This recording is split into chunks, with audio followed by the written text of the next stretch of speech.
Today on Monkey Life, Orangutan DNA Results Day. But will it reveal who's the daddy? We're sort of hopeful that the result is going to be that it's Gordon's gin. The team grow concerned when golden-cheeked Gibbons Peanut and Pung-Yo try out their newly renovated forest enclosure. She's certainly not right. She looks like she's lost a lot of muscle mass. And a prickly problem for the ring-tailed lemurs.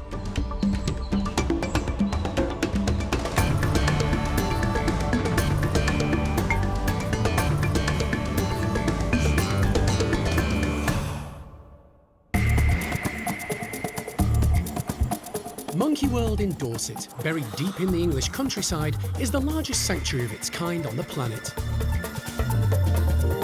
The team, led by Dr. Alison Cronin, rescue and rehabilitate abused and unwanted primates from all over the world. You just never know how it's going to work. The park provides a home for more than 260 primates from 24 different species.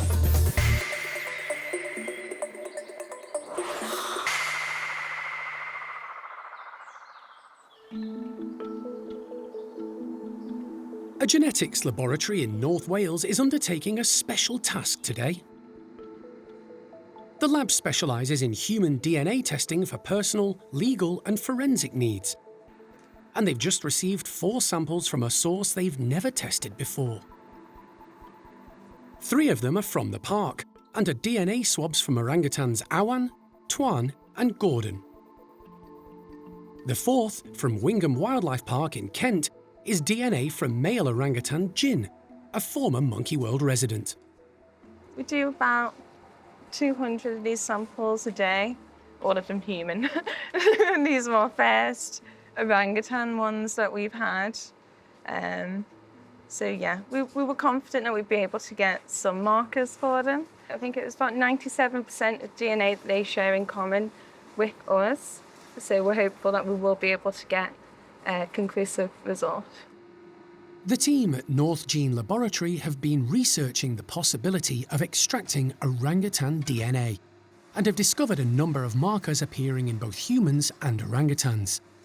These will enable them to build a profile of each animal. The aim of the test is to ensure 12-year-old orangutan Awan and young adult male Jin, who now lives at Wingham, aren't related. The pair grew up together after Xiao Kuai adopted Awan when her mum rejected her. The plan is for Awan to move to be with Jin, but only if they don't have the same father. The move is on hold until the team can confirm the orangutan's paternity.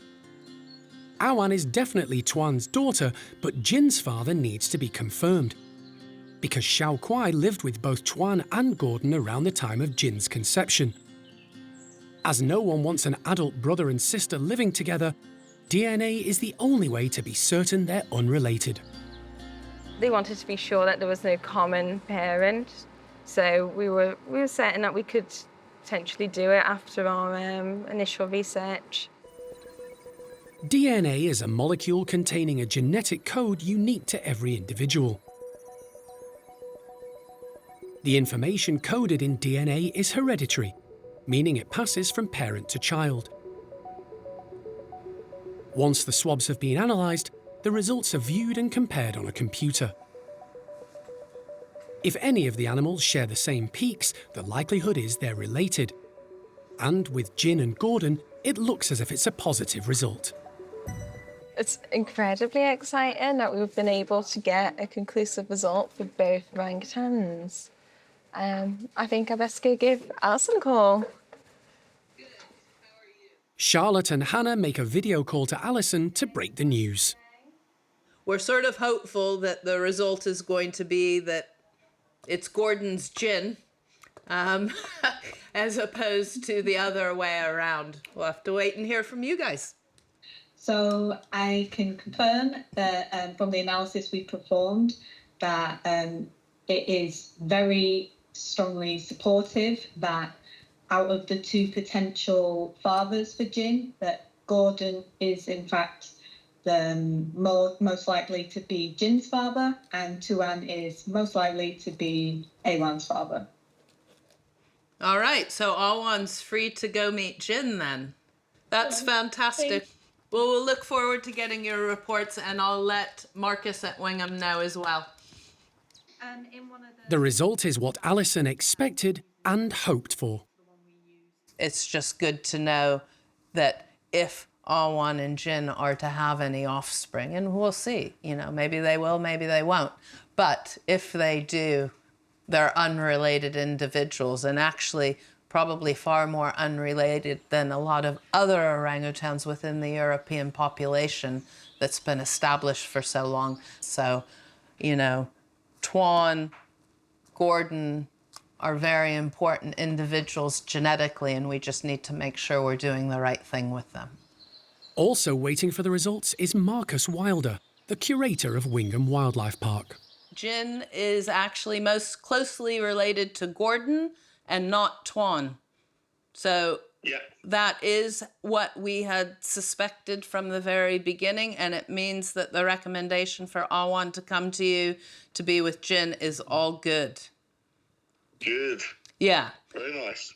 No, we're really pleased because that'll be a much easier journey for her, and Definitely. and those two are probably so far unrelated from their parents being wild caught and so on, that's a good thing. That's perfect. Awan can now move to Wingham Wildlife Park and be reunited with her old friend and now possible mate, Jin. Alison has mixed emotions. It's never easy to let individuals go, that, especially individuals that have been born here. You know, we bring on these young orangutans, and you become involved in their lives, and we're their guardians, so it's always difficult to let them go. But it's an important thing to do, and we can't keep all of them, and we just make sure that we provide them with the best opportunities we can. So it's the way life rolls around here, trying to do the best thing for all of our captive orangutans and others that need our support. Down at Malagasy, primate care staff member Ali is preparing a colourful but prickly treat for the park's small troop of ringtailed lemurs. Come on. He's been harvesting fresh gorse, which is currently in flower and grows in abundance around the park, and putting the prickly stems into baskets. That is spiky. There we go, that's one ball. Hello, everybody. He's suspending them along a rope to make it that bit trickier and encourage the mainly ground-dwelling lemurs to use their arboreal skills. Hopefully they're all coming over now, good stuff. He's barely finished distributing the brightly coloured scent-filled baskets before the lemurs come running. They smell good. This is flowering gorse, so it's, you know, you can see it's very colourful. It's also very spiky, so there's a lot of interesting dynamics going on here with this one. We've also put a little bit of scatter in there, just something to, you know, pique their interests. And this at the moment is obviously very colourful, it's very yellow, and it smells fantastic too. So hopefully this will trigger a few of their behaviours. The troop of 8 is currently split into 2 subgroups. Troublesome young twins Kurt and Friedrich have been picking on the older boys, Himal, Indiana, and Sirius. As a result, they now take it in turns to use the outdoor area, while the others remain in the caged enclosure. Today, Kurt and Friedrich have been joined by Al, Renton, and the dominant only female, Fennel. As an additional treat, Ali is giving the small group a scatter of banana, dried fruit, and nuts. But if they want it, they're going to have to find a way through the prickly gorse balls. So we'll give them stuff like this, any form of enrichment really, to stimulate as many natural behaviours as we can. That's the whole point of enrichment, that's what we aim to do in captivity. We can't make it 100% natural, obviously, so we need to, you know, add little bits and bobs that will trigger something that makes them behave in a natural way. The approach is certainly working with the twins, They're young and confident and determined to discover what's concealed by the prickly gorse, using their long pointed muzzles and excellent sense of smell as they search.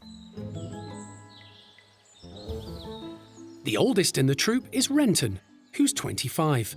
These days he takes the easy option, letting the younger males do the hard work while he picks up any scraps that fall to the ground. Renton is still extremely close to his sister Fennel, who's 2 years younger. She's still very agile and active, quickly tracking down the treats.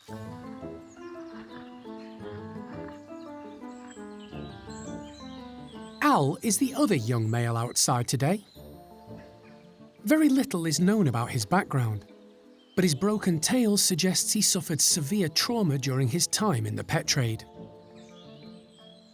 He's adapted incredibly well, but struggles to compete with the more dominant males when it comes to food. Al is at the bottom. He normally gets displaced off food. He normally gets displaced off enrichment like this, and you know, he's had a pretty rough start. He's got a broken tail, so it's at a complete right angle, and that you'd think that would stop him, but his balance is fantastic. He's really good at balancing on the rope, up in the trees. It doesn't seem to slow him down at all, and because he's got that good balance, it means he can reach the stuff that a lot of the other guys wouldn't particularly bother with, and that, you know, that gives him a chance to interact with the enrichment as well as the others. Ringtailed lemurs are well adapted to tackling prickly and hard-to-reach food sources. Their padded hands and feet allow them to reach into spiky areas, and their thick fur also acts as a protective barrier. Ringtailed lemurs have a very good sense of smell, with a wet nose at the end of their long muzzles, which helps them find flowering plants. In the wild, flowers make up 5% of a ringtailed lemur's diet. Today, however, they seem more interested in the dried fruit and nuts Ali has put out, rather than the brightly coloured gorse flowers. But it's been a fun and active morning for the lemur troop, and rewarding for the primate care staff to see them mimicking the behaviour of wild lemurs in their faraway habitat of Madagascar.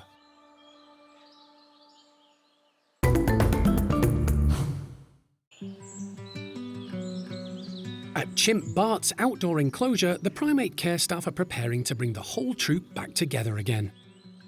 After 18 months of hard work, careful planning, and occasionally frustrating introductions, they're going to be reunited, with Argentine chimp Sasha now an integral member. We're finally at this point with Bart's group now, where after over a year of ups and downs, trying to get everyone to be nice to Sasha, trying to get her to understand how to behave in the context of a whole group, we're finally at this point where everyone's going outside together for the first time, and yep, fingers crossed it's not going to be pure chaos and a year's worth of hard work isn't going to fall apart instantly, but I'm very optimistic. We've set it up in a good, positive way. I think she's at this point now. We wouldn't be going for it if we didn't think it was the right time, so just got to see what happens. It's been a learning curve for Sasha and the primate care staff. The penultimate test came just a few weeks ago when the female was joined outside by tricky second-in-command, Gamba. It went smoothly, and since then, Sean and the team have been gradually adding more and more individuals to the mix, culminating with both Bart and Gamba outside with Sasha at the same time. Bart is back in my good books now, so after months of driving me insane, of just being a perpetual toddler, just flat out basically he held up these intros for so long, everyone else was fine, and a lot of all these other old people like Buster and Cindy were trying to tell him she's okay, he just wouldn't accept it, and then finally he just seems to be okay with it now, to the point where if someone is giving her grief, he is coming over and he is dealing with it, and he is doing the whole dominant male thing. Like we've seen it just lately with Gamba and Sasha. Like to begin with, he ran in there and he walloped Gamba, and then after that he learned, oh, I don't actually need to go that far overboard with Gamba, I can just be here, and because I'm massive and he's a bit nervous of me, just me being here is going to make him behave. So he's learning as he goes along, so there's hope for him yet. This morning, to distract the chimps and keep them occupied, the team have distributed a large amount of fresh browse along with their normal breakfast. They're also going to release the group from different slide locations.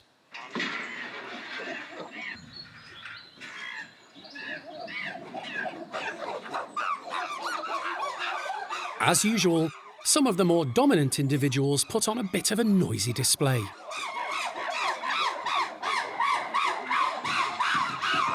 But Sasha is cautious and sensibly stays out of the way. Many of the females, like Beth, are keen to greet Bart and show respect. The dominant male demonstrates just how much he's matured, giving each some attention. Oranges seem the most popular choice for breakfast, with Bart collecting a leader's share. Right now, this is actually really good. I mean, they've come out to a load of food, a load of browse. There's lots of nice scatter out there as well, so it's very exciting, but no one's kind of stopping Sasha, no one's going overboard, like just being too dramatic and trying to defend patches of food. Just everyone's nicely getting involved and stuff in their faces, which is great. For the group in general, everything is back to normal, all outside together. But this is the first time Sasha's been outside with so many chimps at one time.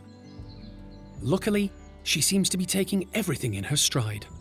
It's taken her a while for her to get to this point, but she does understand now different things work with different people. I mean, we're going to see how it goes. This is the first day. We will watch this non-stop, see how her relationships are developing still in the context of the whole group, make sure no one's giving her aggravation, make sure she's still getting plenty of food at the feed times. But yeah, this will make things so much easier. So hopefully they'll be a lot more settled, we'll be a lot more settled, and, you know, our lives will just be easier. The team are relieved, and the chimps are relaxed. There'll always be fracas and disagreement within chimp groups, but hopefully this group are now settled. So yeah, this has really been just the longest intro I've ever been part of, and so many ups and downs. We've had moments when we thought, oh, we're nearly done here, and then other moments where we're just like, oh my God, this is never going to happen. She's going to have to go and live with Hananya. But it's great to finally see everyone's out, everyone's nice and quiet, we're all just stuffing their faces, everyone knows she's there, no one's going out the way to interfere with her. For now, everything's looking good, and hopefully I'm finally done with these introductions now.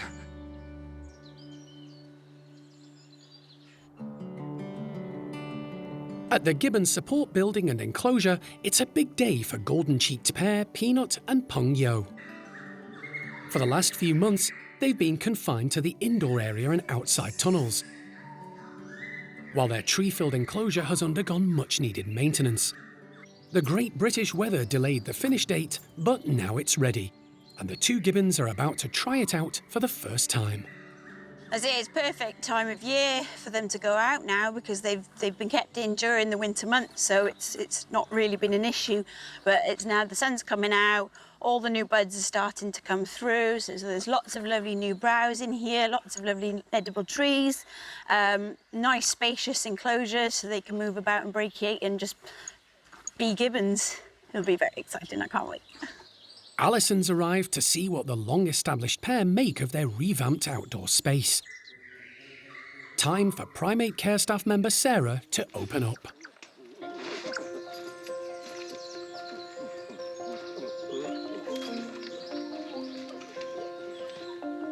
The two golden-cheeked Gibbons don't hold back.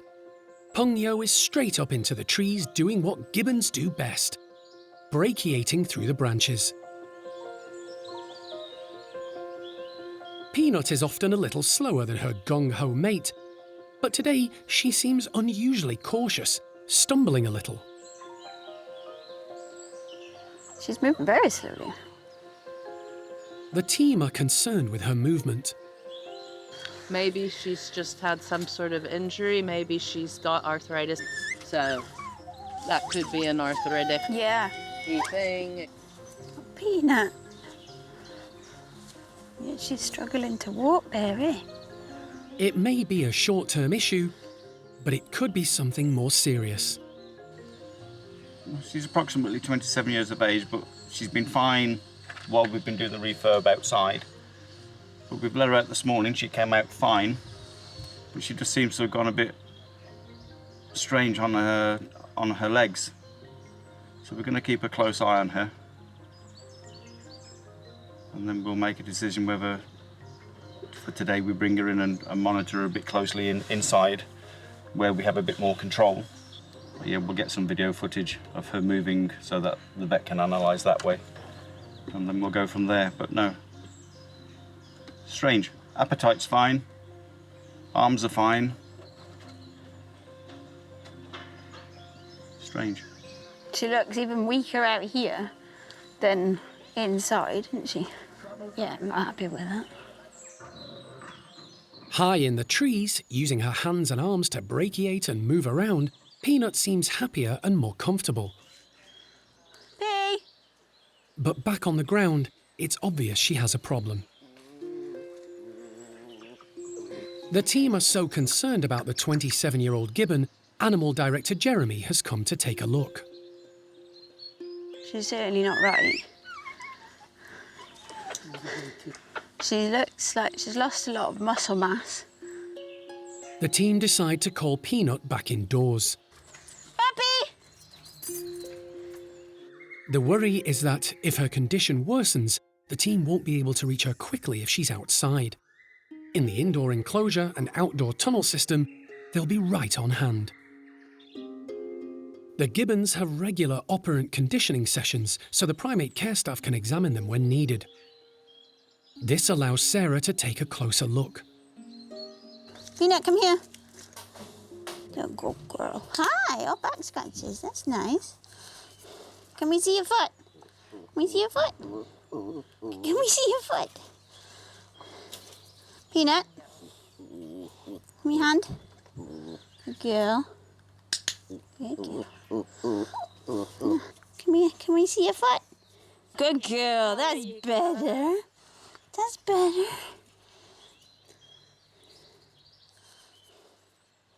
No reaction to pokies. Ah. Or was that sore, Puppet? Okay. Was it the ankle? Something isn't right. Until they hear back from the vet, Peanut will be kept indoors so the staff can keep a close eye on her. It'll be a worrying time for the gibbon team until they can find out what's going on.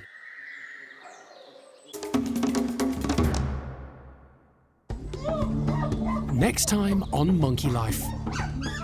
Alison makes plans to rehome partially paralysed chimp Chocolat following a visit from her elderly owner.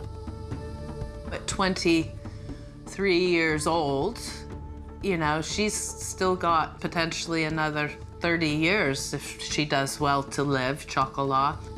And baby silvered langur Dieppe moves into a new home.